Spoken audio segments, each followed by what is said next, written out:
மகாலட்சுமி தான் முன்ன வடிவமாக வந்துக்கிறாங்க சீதாதேவி. ராமன் மகாவிஷ்ணு தான். இதை அறியாத அவள் பார்த்தாள், இந்த சீதாதேவியினுடைய அழகில் அதான் சொல்லுவாங்க, ஆண்கள் பெண்களை கண்டு மோகிப்பார்கள். அதே என்ன எழுதுறாங்கன்னா, பெண்களே பெண்களை கண்டு மோகிக்க கூடிய அளவிலே பெண்கள் அழகு. பெண்களே பெண்களை கண்டு மோகிப்பாங்க. அதுபோல இந்த சூர்பனகை சீதாதேவியினுடைய அழகிலே மயங்கினாள். ஆஹா, இவளை நம்முடைய அண்ணன் ராவணன் கண்டால் விடமாட்டான். நம்முடைய ராவணன் அண்ணனுக்கு இவளை மனைவியாக அப்படின்னு மனசுல நினைச்சார். நினைச்சிட்டு இப்படி திரும்பினா ராமபிரான் அப்படி உள்ள இருந்து வந்தார் பன்னசாலை. ராமபிரானுடைய அழகை பார்த்தா, ஆஹா, இந்த 7-14 உலகத்திலும் இப்படிப்பட்ட ஒரு ஆண் அழகு இதுவரையிலும் நாம் காணவில்லையே. இந்த ராமனை நாம் அடைய வேண்டும் என்று என்ன அரக்கப்பெண்டம், அது என்ன பெண்டம்? அரக்கப்பெண்டம், அசுரப்பெண்டம், நினைத்ததை சாதிக்கணும்னு நினைக்கிறது. இன்னைக்கு கூட உலகத்துல அரக்கர் வேற மானிடர் வேற கிடையாது, எல்லாம் ஒண்ணுதான். ஆனால் மனதால் அரக்க குணமுள்ளவர்களும் மானிடர்கள் இருக்கிறார்கள் என்பதை இது புரிய வைக்கிறது. இவ்வாறு பார்த்த அந்த சூர்பனகை ராமனை அடைய வேண்டும் என்று அது ராமனை கட்டித்தழுவ முனைந்தாள். ராமபிரான் பார்த்தான், சீ, ஏ அரக்க, அதோ என் தம்பி லட்சுமணன் இருக்கிறான் பாருன்னாரு, கையை காட்டினார். அப்படி திரும்பினா லட்சுமண பெருமாள், ஆஹா, இவரும் பேரழகாக இருக்கிறாரேன்னு திரும்பினார். லட்சுமண பெருமாள் பார்த்தார், அவளை பங்கப்படுத்தி விட்டார். என்ன, இந்த ராமாயண கதைன்னா நிறைய சொல்லிட்டு போலாம். அவளை என்ன பங்கப்படுத்தினார்? அவளுடைய மூக்கை அறுத்தார். இன்னொன்று சொல்லுவாங்க, அவளுடைய ஸ்தனத்தையும் அறுத்தாருன்னு. அவருடைய மூக்கை அறுத்தால், பங்கப்படுத்தினாள். கோகோ என்று அலறினாள். அங்கிருந்து சென்றாள். ராவணனுடைய தாயாதிகள் கரதூஷணாதியர் அவரோட குரல் கொடுத்தா அவனு வந்துட்டானுங்க அரக்கர் கூட்டம். ராமனும் லட்சுமணும் அந்த அரக்கர் கூட்டத்தையே அழித்தார்கள். பிறகு அங்கிருந்து ஓலமிட்டு சென்றாள். எங்க? தென்னிலங்கைக்கு ராவணன் போய், அண்ணா, காணவே 2 லட்சம் கண்கள். என்ன சொன்ன? கானகத்திலே சரையு நதிக்கரையிலே பன்னசாலையிலே ஒரு பெண்ணானவள், அவளுடைய அழகை காண 1 லட்சம் கண்கள் வேணும்னா. என்ன, கலகம் வைக்கிறவங்க இப்படித்தானே.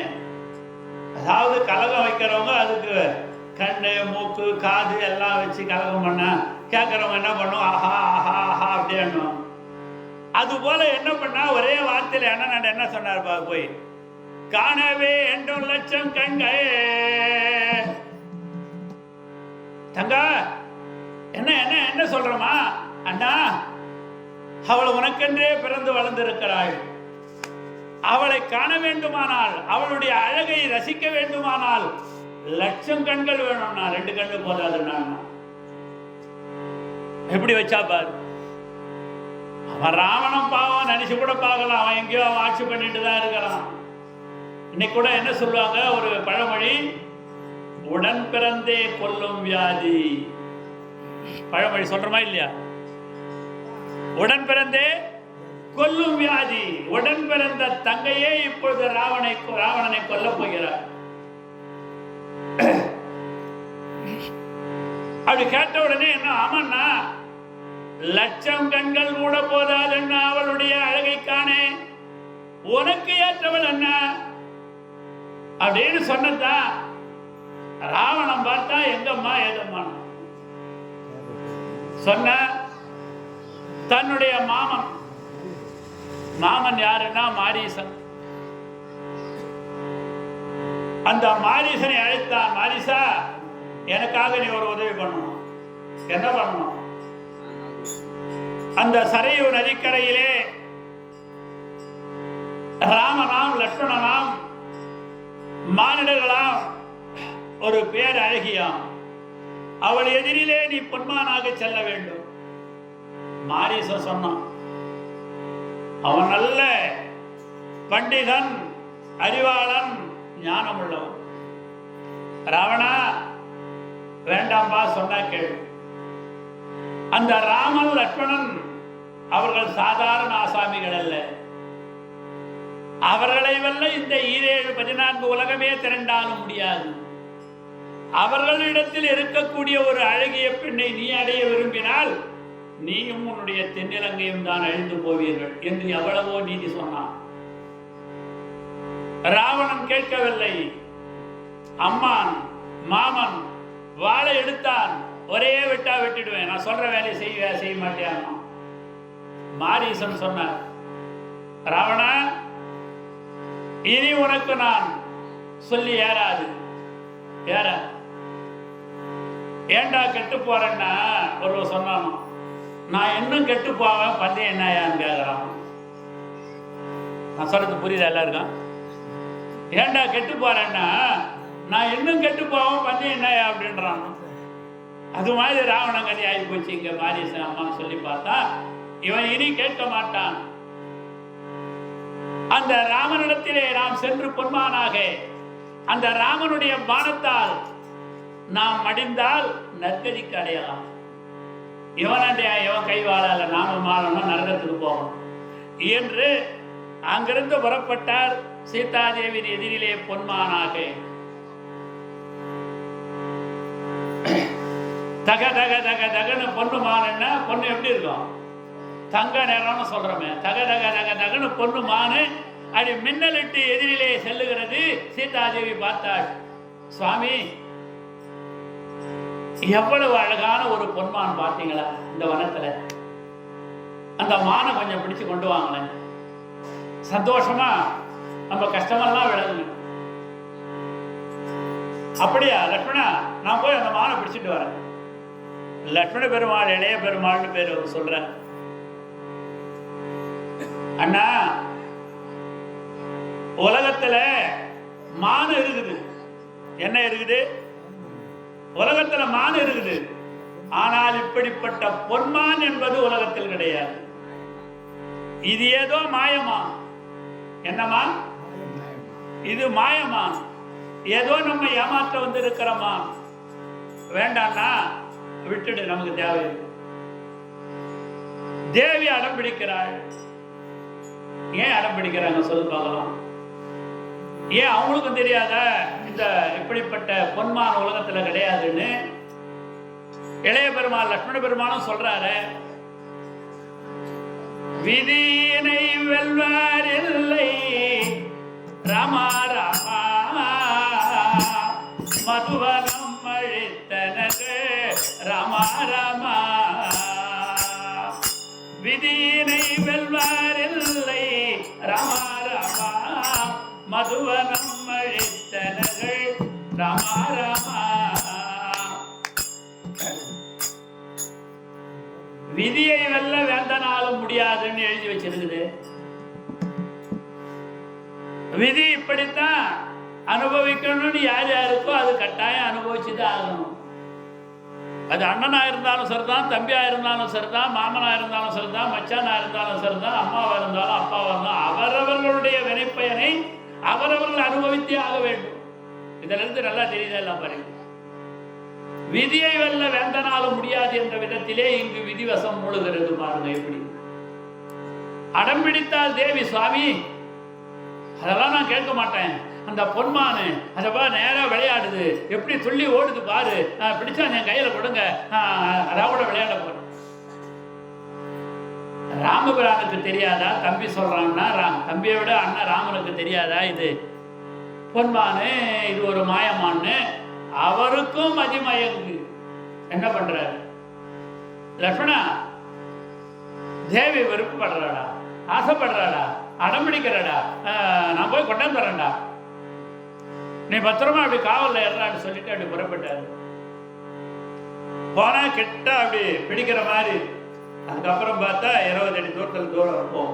மறுபடியும் கிட்ட போவாரு, தாண்டி தாண்டி தாண்டி வெகு தூரம் ராமன் பார்த்தா. ராமனுக்கு கோபம் வந்தது, ஒரு பானத்தை எடுத்தாரு, விட்டாரு. தம்பி சொன்ன சரியா போச்சு, இது மாயமான், ஏதோ இது திருட்டு மான நம்மளை ஏமாற்ற வந்துக்குதுன்னு ஒரு வெள்ள அப்படி வளைச்சாரு, நான் போட்டினாரு, ஒரு பானத்தை எடுத்தாரு, விட்டார். பானம் போய் அடிச்சுது. அப்படி அடிச்ச உடனே அந்த பொன்மான் என்ன குரல் கொடுக்குதான், லக்ஷ்மணா அபயம், லக்ஷ்மணா அபயம்.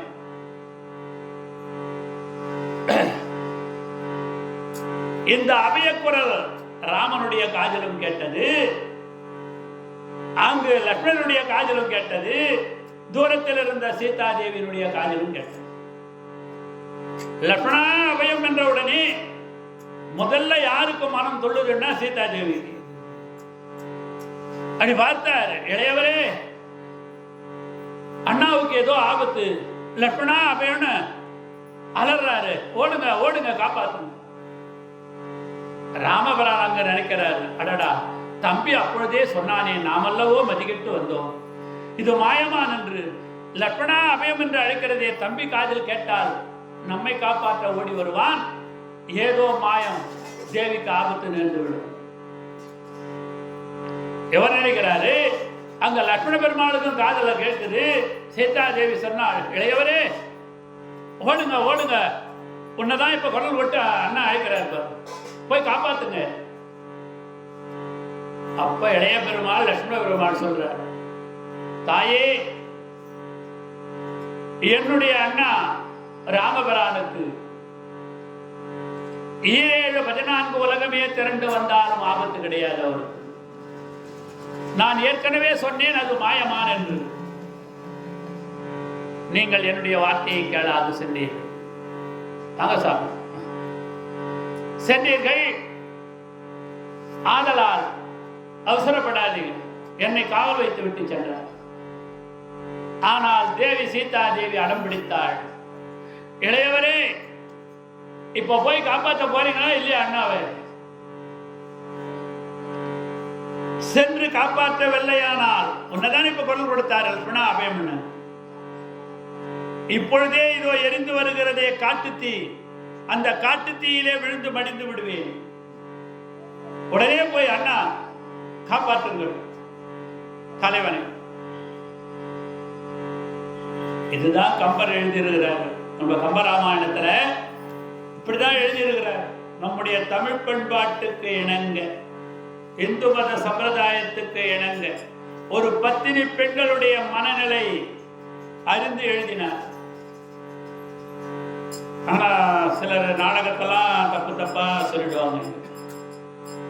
இங்க லக்ஷ்மணர் என்ன தவறா சொன்னாருன்னு நாடகத்தெல்லாம் சொல்லிடுறாங்கன்னா சொல்லக்கூடாது. அப்படி சீதாதேவி, இளையவரே இறந்தவனுடைய உடைமை இருப்பவனுக்கு சொந்தம் என்ற நிலையிலே அடம்பிடிக்கிறீங்களா, போய் இப்ப காப்பாற்ற மாட்டேன்னு அப்படின்னு தவறாக வார்த்தையை விட்டதால் லக்ஷ்மணர் பிரிந்து சென்றார் அப்படின்லாம் சொல்றார். அது கிடையாது. இந்த கம்பர் அப்படி எழுதுற. லக்ஷ்மணரை பற்றி சீதாதேவிக்கு தெரியுமே. அதாவது ஒரு தம்பி மனைவி அண்ணனுக்கு என்ன முறை சொல்லுங்க? தம்பி மனைவி அண்ணனுக்கு என்ன முறை? எல்லாரும் கவனிச்சு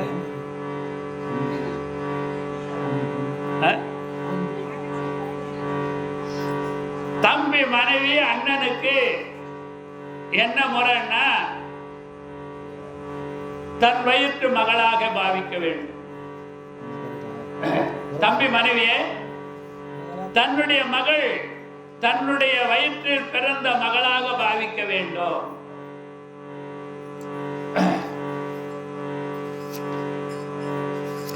சரி, தம்பிக்கு அண்ணனுடைய மனைவி என்ன முறை? தாய் ஸ்தானம். அண்ணனுடைய மனைவி தம்பிக்கு தாய் ஸ்தானம். அந்த விதத்தில் தான் லக்ஷ்மணரும் இங்கு இருக்கிறார். தேவியும் அந்த அது தெரியும் அவங்களுக்கு. அவள் தெரியாத அறிவில்லாதவ இல்லை. இந்த வார்த்தை சொல்லுவாளா? இறந்தவனுடைய உடைமை இருப்பவனுக்கு சொந்தம். நீங்க நிற்கிறீர்களா காப்பாற்றக்கூடாது என்று கேட்டால் தேவின்னு நிறைய பேர் இன்னைக்கு நாடகத்தில் எழுதுறாங்க, தப்பு தப்பா பண்றாங்க. பண்ணக்கூடாது. அது ராமாயணத்துக்கே எழுத்து. என்ன சொன்ன அந்த அம்மா, அப்போ ஒரு காட்டு தீ எரிஞ்சு வருது, காடே எரிஞ்சு வருது. இப்ப போய் அண்ணாவை காப்பாற்ற போறீங்களா, இல்ல இங்கே நின்னீங்கன்னா இந்த காட்டு தீ எரிஞ்சு வருது, அதுல போய் விழுந்து நான் எரிந்து மாண்டு போவேன் அப்படின்னு லக்ஷ்மணர் அவர்கள் பார்த்தார். இதுக்குதான் என்ன சொல்லுவாங்க ஒரு பழமொழி, தர்ம சங்கடம். என்ன சங்கடம்? தர்ம சங்கடம். இப்ப நாம இந்த இடத்த விட்டு போகலன்னா நம்ம கண்ணெதிரிலேயே காட்டு தீயில விழுந்து மாண்டுடுவாங்க தேவி. நாம் இப்ப தேவியை விட்டு பிரிந்து அண்ணாவை தேடி ஓடினாலும் இங்கு ஏதோ நம்முடைய தாய்க்கு ஆபத்து வருமோ என்று அவருக்கு எல்லாம் தெரியுது. ஆனாலும் விதி வேலை செய்கிறது, விதியை வெல்ல முடியவில்லை. கவனிங்க, இந்த கதையெல்லாம் கேட்கிறோம்னா கவனிக்கணும். எப்பேற்பட்ட நம்முடைய இந்திய நாட்டை ஆண்ட சூரியகுல பரம்பரையிலே தோன்றிய 50வது தலைமுறை ராமபிரான். எத்தனாவது தலைமுறை? 50வது தலைமுறை ராமபிரான். தசரத சக்கரவர்த்தியினுடைய குமாரர்கள். அந்த நாராயணனே தசரதர் குமாரனாக, அந்த மகாலட்சுமியே சீதா தேவியாக, தம்பி பரதன் பகவானுடைய சக்கரத்தினுடைய அம்சமாக, லட்சுமணன் சார்ந்தம் என்ற வில்லு அம்சமாக, இப்படி சத்ருக்கனும் அம்சமாக பகவான் அம்சமாக பிறந்த அவர்களுக்கு எப்பேற்பட்ட பேரரசு குடும்பத்தில் பிறந்த அவர்களுக்கு விதி இங்கு வாட்டுகிறது என்றால், விதியை வெல்ல முடியவில்லை என்றால், நாமெல்லாம் அந்த விதியிலிருந்து தப்ப முடியுமா என்றால், நாமெல்லாம் அந்த விதியிலிருந்து விலக்கப்பட்டவர்களா என்றால் ஒரு காலம் முடியாது. என்ன இந்த கதையெல்லாம் எதுக்கு வேணா உலகத்துல சொல்லிட்டு இருக்காங்கன்னா, நமக்கு துன்பம் வருகிற போது துவண்டு விடுகிறோம், கஷ்டம் வந்த போது கதி கலங்கி விடுகிறோம், ஆபத்து வந்த காலத்திலே அழுது புலம்பு விடுகிறோம். அதற்கு ஆறுதலான வார்த்தை வரணும்னா என்ன சொல்லுவாங்க? அழாதீங்கப்பா, இப்படின்னு ஒரு விதி இருக்க, நாம என்னவா பண்றது, நம்ம கையில ஒண்ணும் இல்லப்பா, எல்லாம் தெய்வ செயல்பா. அந்த தெய்வ செயல்னு சொன்ன பிறகுதான் கொஞ்சம் ஆறுதல் எல்லாருக்குமே உண்டாகும். அப்பேற்பட்ட பேரரசு குடும்பத்தில் பிறந்த, தெய்வத்தன்மை வாய்ந்த குடும்பத்தில் பிறந்தவர்களுக்கே இந்த நிலைமை என்றால், நமக்கெல்லாம் துன்பம் வருகிற போது துவண்டு விடுகிறோம், கஷ்டம் வந்த போது கதி கலங்கி விடுகிறோம், அழுது புலம்பி விடுகிறோம். அதிலிருந்து நாம் தேறுவதற்குத்தான் இந்த ராமாயணம் மகாபாரதம் கதைகள். அப்பேற்பட்டவர்களே இப்படி துன்பத்தப்பட்டாங்கன்னா நாம எம்மட்டும் என்று மனதை தேர்த்திக் கொண்டு இந்த வாழ்க்கை சக்கரத்தை கொஞ்சம் கொஞ்சமாக நல்ல முறையிலே நகர்த்தி கொண்டிருக்க வேண்டும். நாம் எல்லாம் எல்லாருக்கும் புரியும். இப்போ இவ்வாறு லட்சுமண பெருமாள் அந்த இடத்தை விட்டு உடனே என்ன பண்ணாரு, தேவி ஒரு கோடு போட்டுட்டு தாண்டி போகாதீங்க அப்படின்ட்டு ஓடுகிறார். ராமபிரானும் அந்த பொன்மான அடிச்சு தள்ளிட்டு திரும்பி ஓடி வரார் பன்னசாரியை நோக்கி. லட்சுமணன் ஓடுகிறார் அண்ணனை தேடி. தம்பி லட்சுமணனும் தேவியை விட்டு பிரிந்து வருகிறானே, தேவிக்கு என்ன ஆபத்தோடு அவருக்கும் தெரியுது. இதற்குள் அப்படி லட்சுமண பெருமாள் வந்த உடனே இங்க என்ன நடக்குதான், ராவண சந்நியாசி வந்தார். ராமா ராமா நிலத்தோடே சீதையினை ராமா ராமா. ராவண சந்நியாசி வந்தார். ராமா ராமா நிலத்தோடே சீதையினை ராமா ராமா. ராவணன் எப்படி வந்துட்டான், சீதாதேவி எதிரில் ஒரு சன்னியாசி கோலமா வந்துட்டான். அவன் நினைத்த வடிவம் எடுப்பான், அவனுடைய வரபலம். நினைத்த வடிவம் எடுப்போம். ஒரு சன்னியாசி கோலம், காவி ஆடை, காவி துண்டை கட்டிக்கின்னு தாடியும் மீசியமா வந்துட்டான். வர்றவன் எப்படி வரானா? பசியால் உடல் மெல்லிந்தே கொஞ்சம் ருசியால் உணவளிப்பாய்.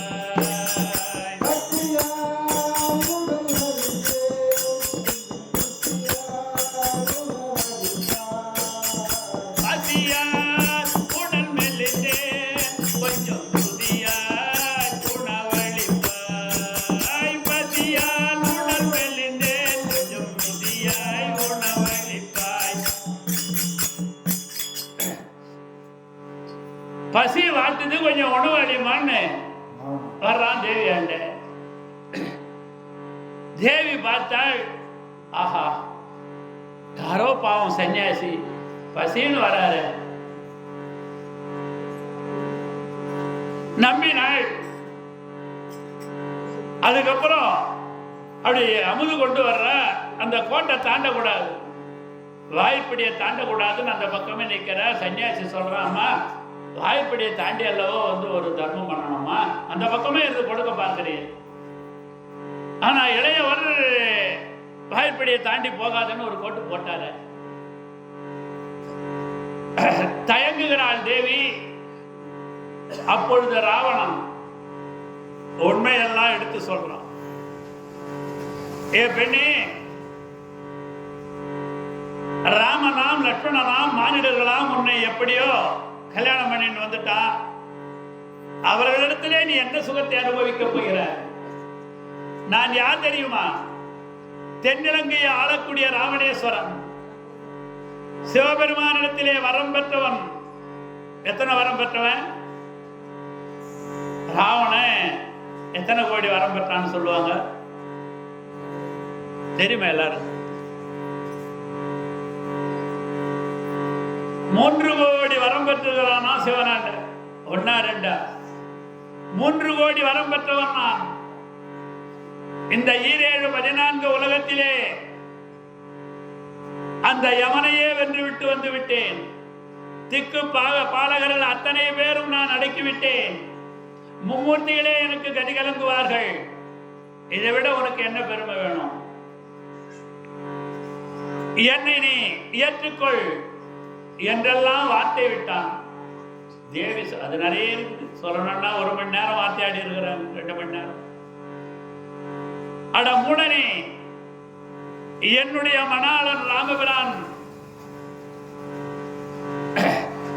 அடி வெள்ளை எடுத்து நான் பூட்டி பானத்தை விட்டால் இந்த 7 14 லோகமும் எதி நிற்காது.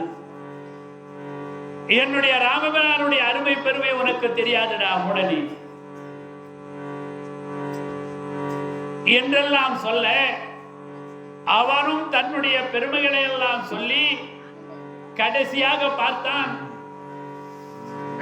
ஆசாமிங்க வந்துட்டான் அப்படின்னு எப்படி தூக்கிட்டு போறான் அந்த அம்மாவை? எப்படி தூக்கிட்டு போறான்னு சொல்லுவாங்க.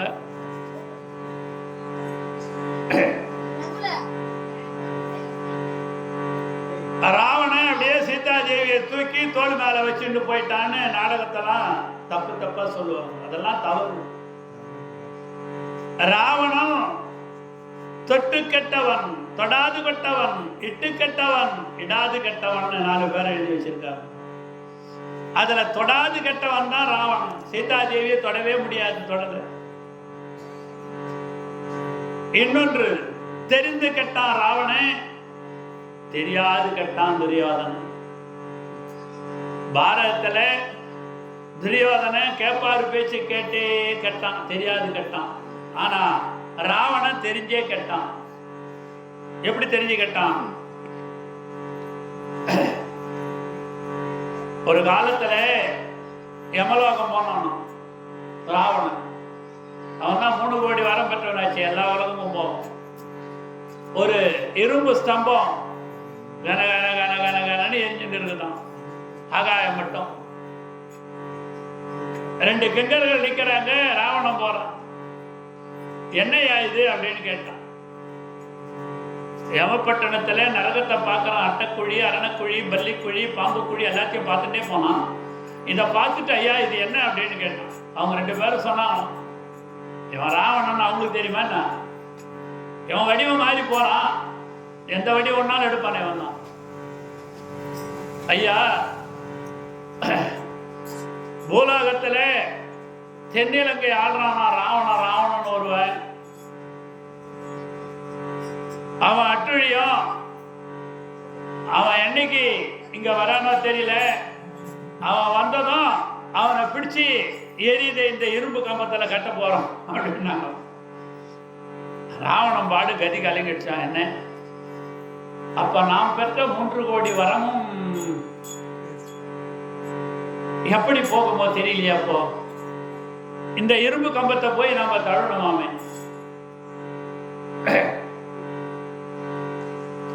அடுத்தவருடைய மனைவிமாரை கட்டித்தழுவ ஆசைப்படுபவருக்கு இக்கதி என்பதை எடுத்து காட்டுகிறது.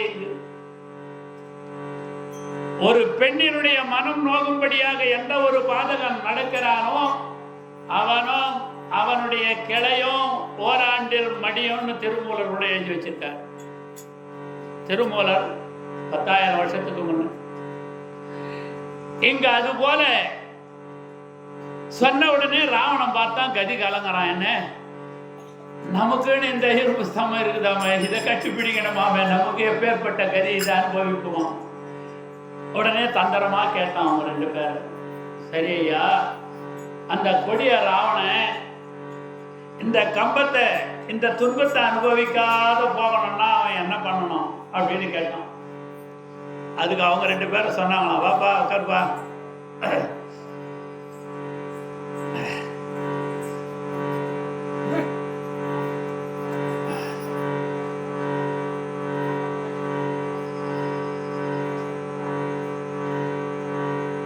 ராமபிரானுடைய ராம பாணத்தால் அவங்க என்ன சொன்னாங்க? ராமபிரானுடைய ராம பாணத்தால் அவன் மாண்டானேயானால் இந்த கம்பத்தை வரமாட்டான், நல்ல கதிக்கு போயிடுவான். இல்லைன்னு சொன்னா இங்கதான் வரணும். அதோட வந்தவன் தான் ராவணன். அப்ப ராமனுடைய பாணத்தால மாறணும்னா நாம தப்பு பண்ணாதான் மாறணும். சீதாதேவி இப்ப தூக்கும் நிலை, அவனுக்கும் விதிவாசம் தங்கையால் எப்படி வருது பாருங்க. ஏற்கனவே ராவணனுக்கு 7 சாபம் இருக்குது. 7 சாபம் இருக்குது. எல்லா சாபத்தை விட பத்தினி பெண்களுடைய சாபம் இருக்கிறதே, அவர்களை கட்டாயம் ஒரு காலத்தில் தாக்கிவிடும். இதை கண்கூட நம்ம உலகத்திலையும் பார்க்கிறோம். பத்தினி பெண்கள் 7 சாபம் இருக்கிறது. அந்த 7 சாபத்தால் என்ன சாபம்? அந்த பத்தினி பெண்களுடைய சாபத்தால் தென்னிலங்கையும் ராவணனுடைய அந்த அரக்கர் குலம் அத்தனையும் அழியும் அப்படின்னு சாபம். இதை ராவணன் அறிந்திருக்கிறான். இப்பொழுது சீதா தேவியை, அதனால ஒரு பத்தினி பெண்ணு கிட்ட போனோம்னா நாம் அந்த நெருப்பு எரிச்சுடணும் அவனுக்கு தெரியும். கிட்ட போக முடியல, போகல. எப்படி தூக்குறான்னு பாருங்க. ஒரு யோசனை நிலம் கீண்டான் அப்படின்னு தான் கம்பர் எழுதுறாரு கம்பராமாயணத்தில். அறிவு கட்டவங்கலாம் தூக்கி தோடு மேல வச்சு போயிட்டான்னு சொல்றாங்க. தவறு, தவறு, பெரிய தவறு. அது எந்த ராமாயணத்திலும் எழுதல. என்ன நாடகத்துல உண்மையிலேயே நான் திட்டுவேன். இந்த நாடக ஆசிரியர்லாம் நிறைய தவறு பண்ணி வச்சிருக்கிறாங்க. ஜனங்க ரசிக்கிறதுக்காக அப்படியெல்லாம் எழுதி வச்சுட்டாங்க. ஒரு யோசனை நிலம் கேட்டான். ஒரு யோசனைன்னா 100 மைல், ஒரு காதம்னா 10 மைல் சொல்லுவாங்க. பதிங்காத தூரம் போய் கூட பாரதம் கேட்கணும். பதிகாரம்னா 10 மைல் தூரம் நடந்து கூட போய் பாரதம் கேட்கணும் நடக்கிற ஊர்ல. யோசனைன்னா 100 மைல்.